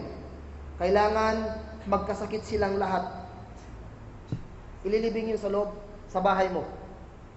Ang gagawin ng jinn, yun, papasok yan sa loob ng bahay at magkukos siya ng sakit. Lalagnatin ang ganito. Pagkatapos, pag gumaling na sa sakit, yung isa naman. Di ba may ganoon? Isang pamilya, paikot-ikot lang yung sakit. Pas nagpa-check up, normal. Pag normal, mga kapatid, ibig sabihin, may naglalaro sa'yo na mangkukulam. Kinukulam kayo dahil either nainggit or ano. Hindi talaga yung papel, hindi yun. Jinn. Tuturuan ko kayo mamaya kung saan nyo hahanapin ang jinn sa loob ng katawan ng tao. Tuturuan ko kayo. Experience din yan, bihit nila. Experience din. May kapatid tayong doon sa amin na kinulam. Kinulam siya. Sa paanong pamamaraan? Nainggit. Nainggit. Nainggit yung isang tao. Nainggit, pinakulam siya. Kasi tinanong namin siya, paano ka kinulam? Sabi niya, habang nagdadrive ako nagmamaniho ako ng motorsiklo, may nadaanan ako na lugar. Lugar na talagang, nakatakot talaga na lugar. Pagdaan niya, may narinig siya na tunog. Tunog, tapos biglang humampas sa kanyang likod, malamig. Pagkapasok sa likod niya, na-feel niya na pumasok yung jinn. Pero hindi niya alam. Hindi niya alam na jinn pala yung pumasok. Pero kinulam pala siya. Kinulam siya. Sabi ng nakarinig sa kanya at nakakita, malakas yung patakbo ng motor niya, tapos sumisigaw daw siya. Nung tinanong namin siya, sabi niya, Sheikh, naalala ko pa yun. Nagbabasa ako ng Ayatul Kursi. Pero hindi ko alam, malakas pala yung pagkabasa ko dahil wala na talaga. Hindi niya alam. Pagkarating niya sa bahay niya, nahirapan siyang magginhawa. Oh. Nahirapan siya. Sabi niya, wala na problema, nagpa-check up, wala. Ang sunod na nangyari, mamaya pa. Kung saan ko sa hinawakan. Sabi ko, parang matamlay siya. Matamlay siya. May hinawakan lang ako na bagay na hindi ko naman nilakasan. Nasaktan. Tingnan ninyo. Mamaya na lang kasi dito, hindi pa tayo natapos. Excited po ba? Di ba? Pangatlo, pamamaraan ng pagpapasakit ng syaitan sa pamamagitan ng al-ghina wal-musiqi. Pamamaraan ng music. Tingnan ninyo ang mga syaitan. Sa Amerika, may nabuo na grupo na mga satanism, sumisimba ng syaitan. Nabanggit sa kitab na ito yung pangalan nila, United of Death Metal. United of Death Metal. Ano yung club nila? Doom Club. Kamatayang club? Doom Club. United of Death Metal. Mga Death Metal Society. Yan ang mga grupo sa Amerika. Yung ginagawa nila, talagang totoo, nag-aalay sila ng buhay ng tao. Nag-aalay sila ng buhay ng tao. Dito, nilagay niya dito yung kwento. Isang babae daw na 18 years old, may dalang bata. Napag-alaman niya na yung bata pala nag-sacrifice para sa syaitan ay totoong anak ng babae na yun. Siya mismo ang nagkatay sa anak niya. At yung leader ng satanism na yun, kinuha yung puso ng bata at gibarbecue. Tapos nilagyan ng kaunting dugo at nilagay sa alak at ininom nila. Subhanallah. Gawain ng mga syaitan talaga. Ganyan talaga yung kaano ng syaitan sa kanila. Nakuha talaga sila. Yun o, sa music at saka sa gina. Alam natin yan mga kapatid. Although hindi pa natin na-topic dito, pero yung gina, yung music, may, kung di ako magkamali, may 13, 13 pangalan sa Islam. 13 names ang music. Isa na doon yung music, isa sa mga pangalan ng music ay Sautus Shaitan. Boses ng Shaitan. Ang music, isa sa pangalan ng music, Sautus Shaitan. Marami na experience din ganun. Pangapat, pamamaraan ng pagpapasakit ng syaitan sa tao, an-nisa wa hubbud dunya. Sa pamamaraan ng babae at saka pagkahumaling sa makamundong bagay. Tingnan niyo yung mga kabataan ngayon. Pag napana ni Cupido, kahit gaano kataas ng elm, subhanallah. Maraming mga kapatid tayong ganyan, hadahumullah. May mga kapatid tayo na nasira lang ang dignidad dahil sa babae. Nasira lang sa babae. May mga kapatid tayo dito na hafidul Quran. Hafidul Quran. Na talagang natukso siya sa babae. Natukso siya. Kaya nasira yung pangalan niya dahil lang sa babae. Talaga ang syaitan. Sihamus syaitan sa hadith. Sihamus syaitan, ano? Pana ng syaitan, ano? An-nisa. Sihamus syaitan, an-nisa. Syarabus syaitan, al-khamar. Sarabus syaitan, al-khamar. Yun ang inumin ng syaitan, al-khamar. Yun ang mga palatandaan. At yung panguli, sihamus syaitan, yung nabanggit nga. Sihamus syaitan, an-nisa. Yun ang pana ng syaitan, babae. Yan ang last na gagamitin sa'yo. Panain ka ng syaitan. Panain ka ng syaitan. Panglima, panghuli, ito yung pinaka-worst na pagpapasakit ng syaitan sa tao. As-sara. Possess. Sinasaniban ng syaitan. Bakit ba sinasaniban ng jin ang tao? Sabi ng mga ulama, sinasaniban daw ng jin ang tao dahil, una-una, mahina ang kanyang iman. Pangalawa, mahina ang kanyang pangangatawan. Sadakan Nabi Muhammad SAW. Al-mu'min al-qawi khairun wa ahabbu min al-mu'min ad-da'if. Yung mu'min daw na malakas, mas mainam at mabuti dun sa Allah SWT kaysa sa mu'min na mahina. Wal quwa, ang ibig sabihin ng malakas doon ay quwwatul iman wa quwwatul badan. Malakas ang iman at malakas ang pangangatawan. Maraming mga mu'min ngayon na nasasaniban din ng jin dahil mahina ang kanilang iman. Yan daw ang cause Bakit daw? Kasi yung shaitan, tingnan ninyo, yan ang naka-disadvantage sa atin at saka sa kanila. Kasi tayo, hindi natin sila nakikita. Samantala yung jin, ano sinabi ng Allah subhanahu wa ta'ala? Innahu yarakum huwa wa qabiluhu. Katotohanan, nakikita kayo ng syaitan at ng kanyang mga aliporis. Ngayon dito sa loob, may jin. May nakikinig sa ating mga da'wah. Nakikipaghalubilo sila sa mga tao. Nakikipaghalubilo sila. Nakikinig yan sila. Yan ang naka-disadvantage sa atin. Hindi natin sila nakikita. Samantala sila, nakikita nila kung ano yung nasa sa atin. Kumbaga sila, mga psychologist sila. Psycho nila ang tao. Ito mahina, ito hindi. Kaya sinasaniban nila ang isang tao. Sinasaniban nila ang tao. Iba yung sanib, ganun din. Sinasaniban ang tao dahil una-una, mahina ang iman. Ganun din, yung kulam. Actually, yung kulam mga kapatid, sinasaniban ka rin ng jin.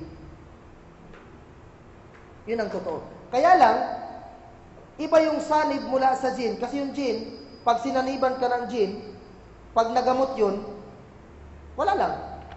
Maaring hindi nababalik sa iyo yung jin. Samantala, pag nagamot yung kulam, hindi yung jin yung masasaktan. Yung mangkukulam. Binabalikan yung mangkukulam. Kasi yung nanggagamot, may mga jin din yun na mga mabubuti. May jin siya na mabubuti. Kaya doon sa amin, yung tawag namin sa mga mangkukulam na masasama, mga shaman king. Mga shaman yan. Di ba nakita niyo yung palabas na cartoon na shaman? Mga jin yung mga hawak nila. Mga jin yun. Okay, tinatawag namin sila mga shaman. Para hindi halata. Kasi pag tinawag mong pasisihir, magagalit yan. So ginagamitan namin ng bagong term, shaman. Shaman yan sila. Silang ginagawa ng mga mangkukulam. Pinapasaniban ka ng jin, masamang jin. Inuutusan nila ang jin. May nagagawa ang jin na hindi natin kayang gawin. Yung mga manghuhula, bakit nila nahuhulaan yung mangyayari sa hinaharap? Pero, tsamba lang yun. Kaya, ipinagbabawal sa agama Islam sa isang Muslim mu'min na lumapit sa isang manghuhula. Kumbaga sa amin, sa Kagan, ipinagbabawal ang lumapit sa mga balyan. Yung balyan, yung nagpapasanib ng jin. Siguro meron din yan sa inyo, di ba? Sumasayaw yan, nagpapasanib ng jin. Tapos, naiiba yung boses niya. Tapos, huhulaan ka niya. Ang tawag dyan sa amin na Kagan is, balyan. Balyan. Kaya ipinagbabawal yan sa agama Islam. Kasi, salungat sila sa katotohanan. Walang nakakaalam ng future. Pero bakit alam ng mga manghuhula? Bakit nakakatsamba sila? Bakit nakakatsamba sila? Nabanggit din yan sa Quran, mga kapatid.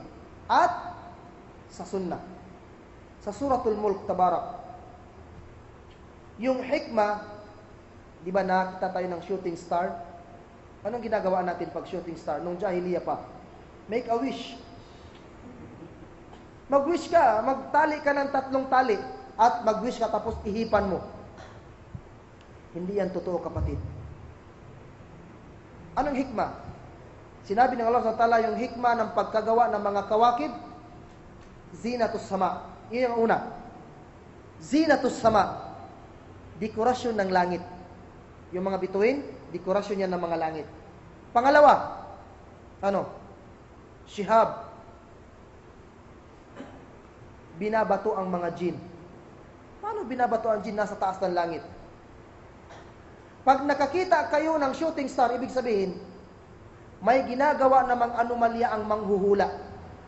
Kagagawa niya ng manghuhula. Ang ginagawa ng manghuhula, Manghuhula yan, uutusan niya ang kanyang jin. Pag utos niya ng kanyang jin, tatawagin ng jin ang kanyang mga kakosa, kanyang mga kasamahan. Anong gagawin nila? Magpapatong-patong yan sila.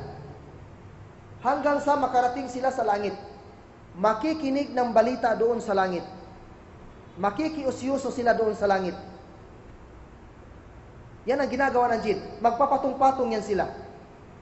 Pag nakita sila, tatapunan sila ng shooting star. Tak! Pagkatapon, according sa mga ulama, based din sa aya at sa hadith, bago pa man tamaan yung mga jin na nakikiusyoso ng balita, nakababa na yung jin na inutusan ng manghuhula. Tingnan niyo ha? Nakababa na. Segundo lang, minuto lang, nakarating na yan sa kanyang amo. Nakarating na yung jin. Tapos biglang sasabihin sa'yo ng jin, magkakaasawa ka ng ganito. Tapos, yung iba, gawa-gawa na yun ng jin. Yung isang balita niya na narinig niya doon sa langit, dadagdagan niya yun, ganito, ganito, ganito. Gawain na yun ng jin. Dadagdagan na yun ng jin, dadagdagan. Hanggang sa, maniwala yung tao, ay, totoo pala yung sinabi ni Madam Rosa. Maniniwala na. Doon na magsisimula yung pag-shirk at pag-kufur ng tao. Wa iyadu billah. Doon magsisimula lang ganun. Jin ang may gawa nun. Kaya huwag kang mag-wish. Huwag kang mag-wish. Ilagay mo sa isip mo ngayon, pag nakakita ka ng shooting star, manghuhula ito.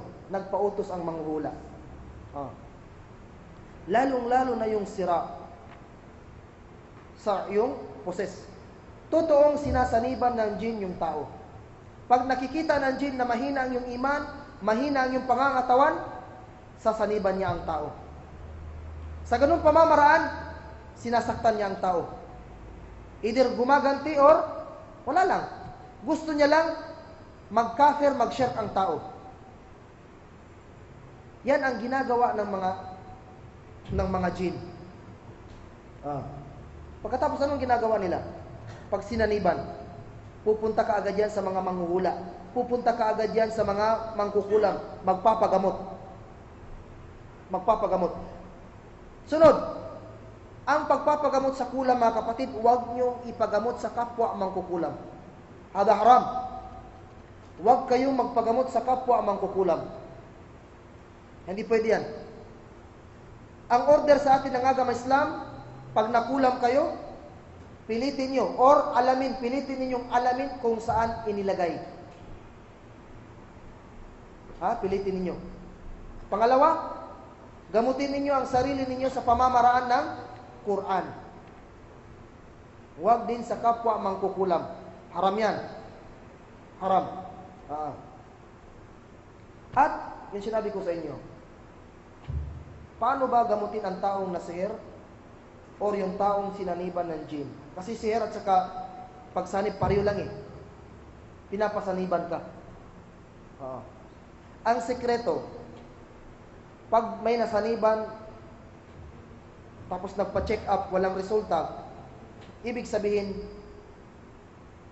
pinapakulam yan. Ang sekreto, mga kapatid, pag sinaniban, huwag niyong hawakan yung kamay. Huwag niyong hawakan ng kamay. Experience din. Huwag niyong hawakan ng kamay. Tingnan niyo, pag napasukan ng jin yung isang tao, anong ginagawa? Kahit 10 pa kayo, talsik kayong lahat. Tingnan niyo yung sinaniban. Sampalin mo man, suntukin mo man, hindi masasaktan ang jin. Hindi yan masasaktan. Kahit paglabas ng jin sa katawan niya, walang madaramang sakit yung sinaniban. Wala. Di ba? Hindi ko alam kasi kung nakakita na ba kayo. Kasi ako nakakita at the same time nakagamot ako. Walang sakit na mararamdaman yung nasaniban. Paglabas ng jin, ano masakit sa'yo? Wala. Ano lang, manghihina lang yun siya. Manghihina lang. Kahit sampalin mo yan. Paglabas ng jin, walang sakit na mararamdaman. Pero pag sampalin kita ngayon na hindi ka pinasukan ng jin, tanggal ang ngipin mo, isang linggo yan, mamamaga. Pero yung napasukan ng jin, nasaniban, kahit sampalin mo yan. Kasi nangyari yan sa Bagyo, yung paaralan namin. Grabe ang jin doon.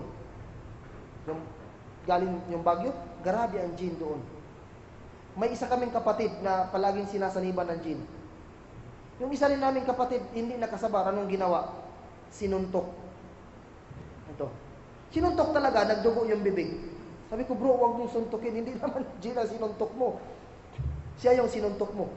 Paglabas ng jin, wala. Wala sa nadarama na sakit dito, wala. Nangihina yung buong katawan niya. 1 litrong tubig, isang inuman lang.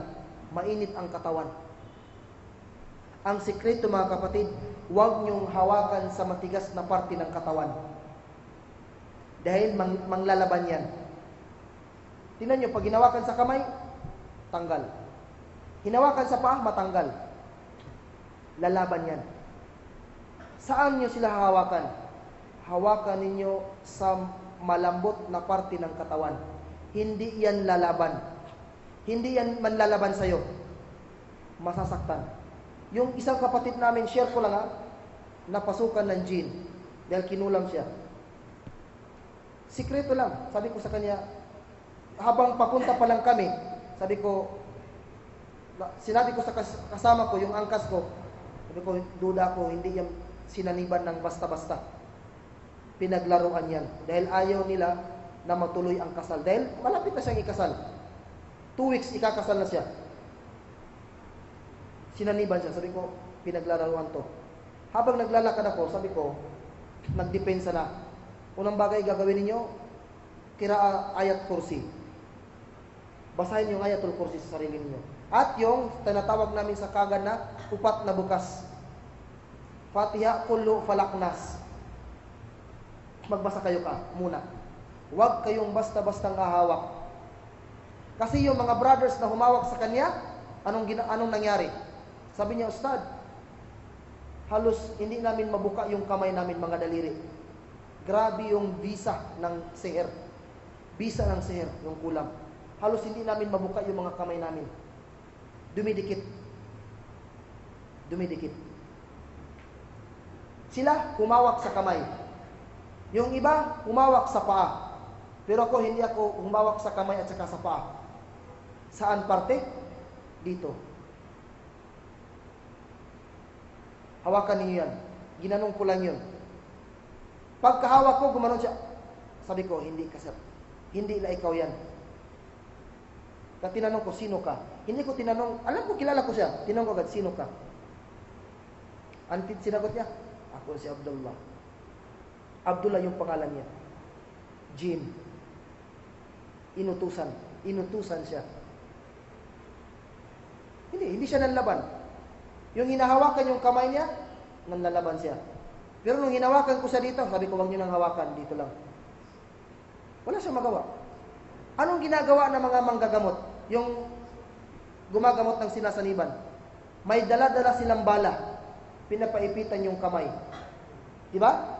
Yung nanggagamot, mag-isa lang siya. Pinapaipitan. Samantala, yung hindi alam yung solusyon ng ginagawa. Hinahawakan yung kamay, 10 pa yung umahawak, walang laban. Diba? 10. Malakas. Pero yung nanggagamot talaga, siya lang mag-isa, bala lang, pinapaipitan. Paglabas ng jin, hindi, walang sakit na nadarama yung napasukan ng jin, yung sinaniban ng jin. Kasi nasasaktan yung jin, hindi yung sinaniban. Yan ang mga sekreto, kapatid. Huwag mo kaagad hawakan sa kamay o igapos o sa paa. Dito lang, ipitin nyo lang ganito.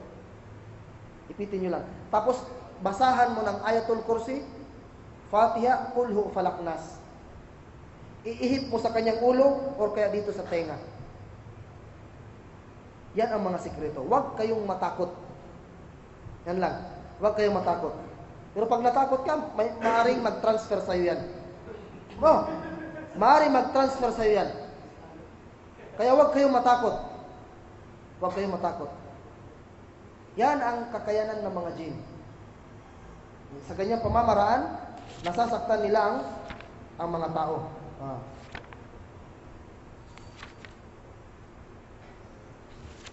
So paano ba makaiwas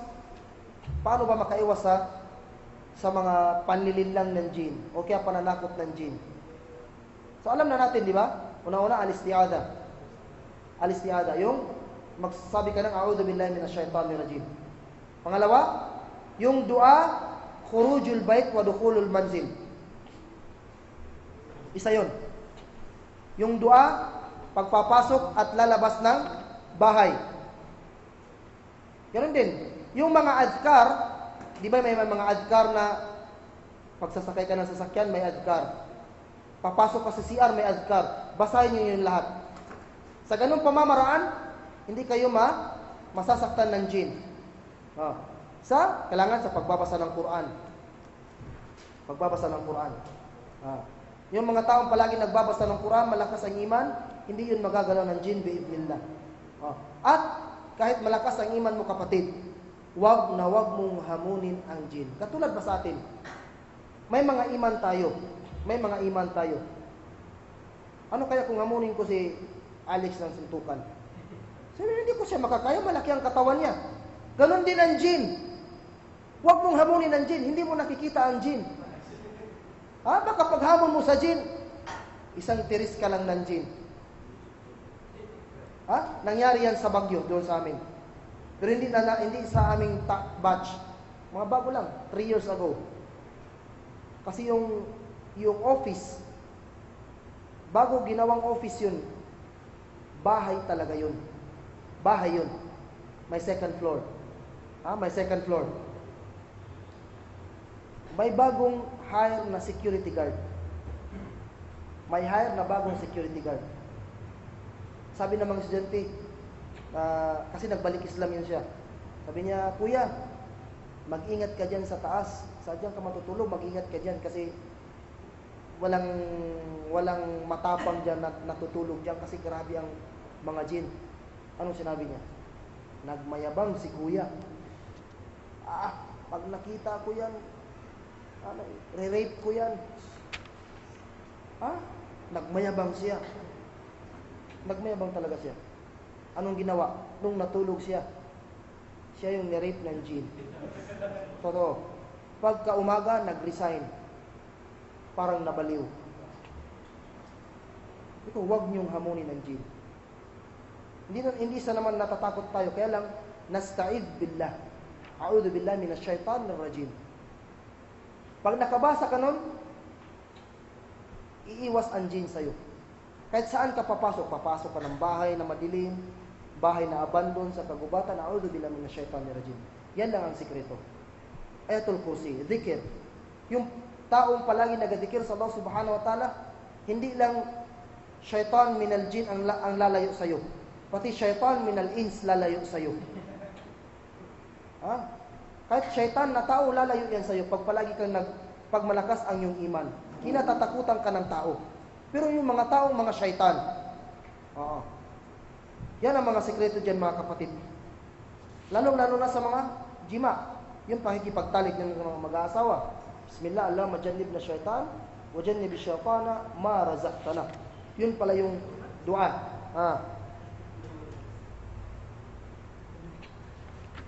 Yung papasok sa khala, papasok sa mga CR. Pag nakarinig ng boses ng hamir, asno, donkey, pero wala naman tayong donkey dito. Sa ibang hadith, pag nakarinig kayo ng nahik o sihak ba yun? Ng aso, fasta'id billah fa innahu ra'a syaitanan. Yung tumatahol yung aso. Pag nakarinig kayo ng tahol ng aso, magpakupkup kayo sa Allah dahil nakakita yan ng syaitan. Pag nakarinig naman kayo ng tilaok ng manok, tumitilaok yung manok, magdikir kayo sa Allah subhanahu wa ta'ala, fa innahu ra'a malakan. Ra'a malakan. Magdikir kayo sa Allah dahil nakakita yan ng malaika. Nakakita yun ng malaika. Masya Allah.